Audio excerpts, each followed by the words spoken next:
안녕하세요. 기업사회 맞춤형 프로젝트 중간 발표 시작하도록 하겠습니다. 저희는 3조 RU 스튜던트 조입니다. 먼저 목차에 대해서 말씀드리겠습니다. 저희는 먼저 프로젝트 소개, 그리고 프론트엔드와 백엔드 개발 진행 상황, 기대 효과, 마지막으로 예상 결과물에 대해 말씀드리겠습니다. 저희 조는 유학생을 위한 편리한 학교 식당, 카페 등 위챗 결제 미니 프로그램을 구현하는 것을 목표로 프로젝트를 진행하고 있습니다. 학내 식당, 학내 카페 등 결제가 필요한 곳에서 위챗페이를 이용할 수 있는 미니 프로그램을 개발하고 구현하는 것이 최종 목표입니다. 중국인 유학생의 비율이 높은 저희 학교는 유학생들이 편하게 이용할 수 있는 어플이 없다는 것을 알게 되었습니다. 여러 나라의 유학생이 주로 사용하는 어플리케이션, 웹페이지는 각 나라마다 상용화되어 제공되고 학생들은 이 서비스를 이용합니다. 그러나 위챗을 사용하는 중국 유학생들의 경우 유학생들이 편하게 사용할 수 있도록 상용화되어 제공된 동국대학교 어플리케이션이 없다는 것을 알게 되었습니다. 따라서 위챗 미니 프로그램을 사용하여 하나의 플랫폼에서 검색, 결제, 행정 처리 등 다양한 분야에서 효율적으로 사용할 수 있도록 위챗 미니 프로그램을 만들 예정입니다. 또한 유학생의 편의를 위해서 QR코드를 사용하여 온 오프라인에서 간편 결제가 가능하도록 할 예정입니다.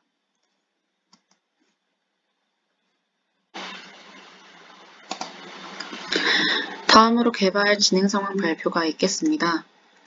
먼저 프론트엔드 개발 진행 상황입니다. 저희는 크게 홈, 장바구니, 내 정보 이 세 가지로 화면을 구성했습니다. 먼저 홈 화면입니다. 홈 화면에서는 그날의 추천 메뉴를 확인할 수 있고 메뉴에서는 식당의 종류를 출력합니다. 이 식당들은 현재 저희 학교에 있는 학생 식당과 카페들입니다. 홈 화면 인덱스 WXML에서 구성했습니다. 각각의 식당 메뉴들은 뷰 클래스로 지정했습니다. 내비게이터 태그를 사용하여 버튼 원클릭 시 카테고리 페이지로 넘어가도록 했습니다. 홈 화면에서 해당 식당을 클릭하면 카테고리 페이지로 넘어가게 됩니다. 이 페이지는 각 식당별로 판매하는 음식 메뉴를 나타내주는 페이지입니다. 이 화면에 표시되는 메뉴를 클릭하게 되면 해당 메뉴의 디테일 페이지로 넘어가서 메뉴의 설명, 알레르기 성분표, 리뷰를 볼 수 있고 주문을 할 수 있도록 음식 수량을 선택하여 장바구니 페이지로 넘어갈 수 있는 디테일 화면이 나타나게 됩니다. 이때 각 메뉴에 해당하는 페이지로 가기 위해 카테고리 JS에 goToDetail 함수를 만들었습니다. 이 함수는 디테일 페이지에서 각 아이디에 해당하는 부분으로 이동합니다. 이를 위해 각 음식 메뉴마다 다른 아이디 값을 할당하였습니다. 이 화면은 JS 파일의 goToDetail 부분과 카테고리 WXML 파일의 아이디 지정 부분으로 이 두 부분이 연결되어 아이디에 맞는 디테일 페이지로 넘어갈 수 있음을 알 수 있습니다. 이 부분은 추후 DB의 인스턴스의 항목에 아이디를 넣어서 불러올 예정입니다. 디테일 페이지는 크게 네 부분, 메뉴 설명 부분, 성분표 부분, 리뷰 부분, 수량을 선택하여 장바구니에 담을 수 있는 부분으로 나눠집니다. 성분표 부분에는 알레르기 성분을 숫자로 표현해 소비자가 알레르기가 있다면 직접 판단하여 편리하게 주문할 수 있도록 하였습니다. 리뷰 부분에서는 리뷰를 작성하고 등록하면 리뷰가 저장되어 소비자들이 리뷰를 실시간으로 볼 수 있고 소비자와 판매자 모두 상호 간에 피드백을 주고받을 수 있습니다. 다음 올더 화면은 디테일 화면에서 장바구니 버튼을 클릭하면 넘어가게 됩니다. 이 화면에서는 최종적으로 소비자가 주문할 음식 종류와 수량을 확인할 수 있습니다. 또한 요청사항 관리 시스템을 만들어 매장에서 주문 내역을 확인하는 동시 요청사항도 확인할 수 있습니다. 이후 결제하기 부분 버튼을 누르면 결제 화면으로 이동해 결제가 이루어집니다. 이 부분은 위챗 결제 시스템을 활용합니다. 위챗 결제 API와 연동이 필요하며 추후 구현 예정입니다. 안녕하십니까. 백엔드 개발 진행 상황에 대해 발표할 서예현입니다. 우선 백엔드 파트가 크게 어떻게 돌아가는지 소개하면서 발표를 시작하도록 하겠습니다. 저희 3조는 서버를 저희 컴퓨터에 두는 것이 아닌 AWS EC2를 통해 새로운 서버 인스턴스를 확보하는 쪽을 선택하였습니다. 이를 통해 부팅에 걸리는 시간을 단축시켰으며 컴퓨팅 요구 사항의 변화에 따라 신속하게 컴퓨팅 파워를 확정하거나 축소할 수 있었기에 이를 선택하였습니다. 또한 VPC를 사용해 인스턴스에 연결할 수 있는 프로토콜, 포트, 소스 IP 범위를 지정하는 방화벽 기능이 있는 점 또한 EC2를 선택하는 배경 중 하나였습니다.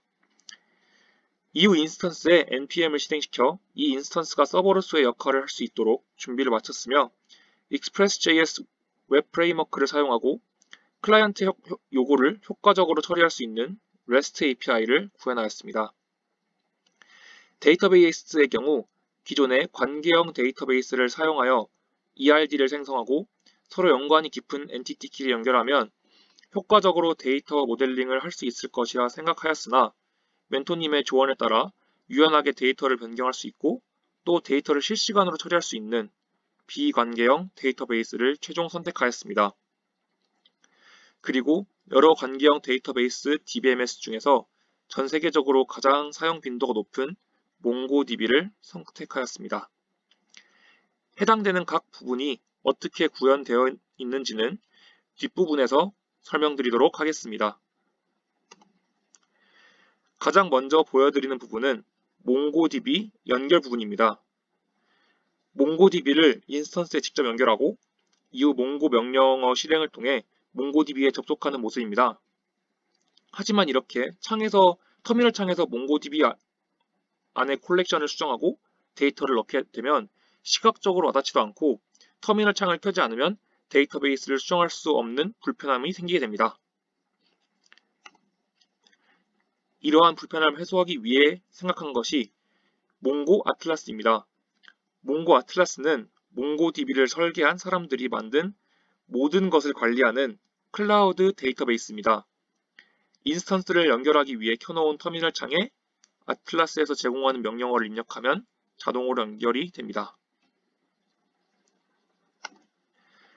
그리고 이 클라우드 데이터베이스를 인터넷에서 직접 접속하지 않고 노트북 자체에서 접속할 수 있도록 하는 몽고 컴퍼스를 사용하여 해당 클라우드 서비스에 연결하지 않고도 데이터베이스를 보고 수정할 수 있도록 하였습니다.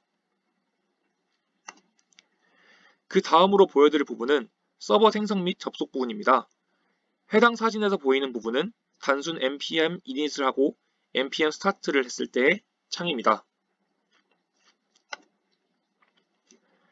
앞에서도 언급하였듯이 이후 멘토님께서 Node.js를 기반으로 만들었던 서버를 Express.js 웹 프레임워크를 사용하라고 조언해 주셨고 이를 참고하여 Express.js를 설치하여 app.js를 수정하였습니다.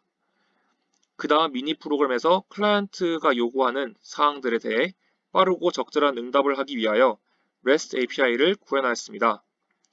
해당 화면은 현재 미니 프로그램과 서버가 아직 연동되어 있지 않은 관계로 포스트맨이라는 플랫폼을 사용하여 API가 정상적으로 작동하는지 시험을 해본 화면입니다.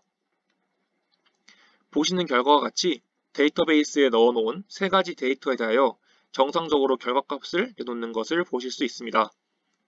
현재 ID 번호와 이름을 데이터베이스에 넣어놓은 이유는 아직 저희 팀이 모은 음식들에 대한 완벽한 번역 작업이 끝나지 않아서 추후 번역 작업이 끝나게 된다면 해당 데이터를 데이터베이스에 넣을 예정입니다.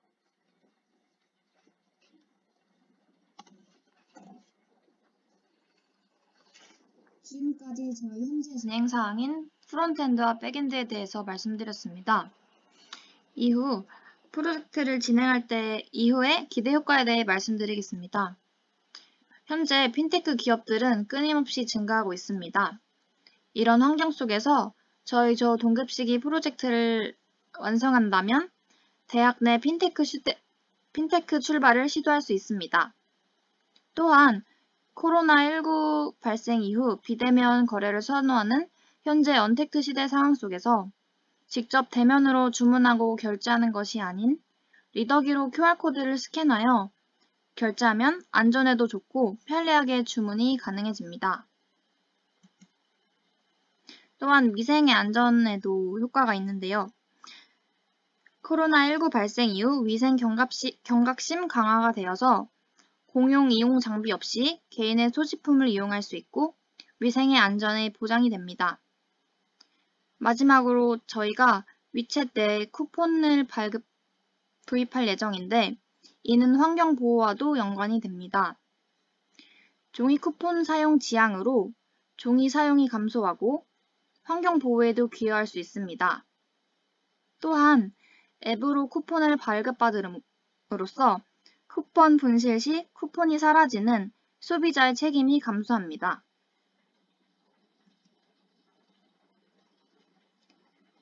마지막으로 저희 앞으로 계획 그리고 예상 결과물에 대해 말씀드리겠습니다. 먼저 저희는 지금까지 만들어 놓은 저희의 프로젝트에 중국어 번역을 할 예정입니다. 이후 데이터베이스 인스턴스를 생성할 예정입니다. 이때 이는 모두 중국어로 구성될 예정입니다. 그리고 별점 기능을 구현할 것입니다. 다음으로 결제 API를 연동하고 알람 시스템을 구현할 예정입니다. 이후 서버에 미니 프로그램을 연결할 것입니다. 그리고 마지막으로 저희가 카페 쿠폰을 생성하고 구매 내역을 출력할 수 있는 스마트 영수증을 만들 예정입니다. 따라서 이렇게 최종적으로 저희의 미니 프로그램 동급식이 완성될 것입니다. 이상으로 3조 발표 알유스턴트의 발표를 마무리하도록 하겠습니다. 감사합니다.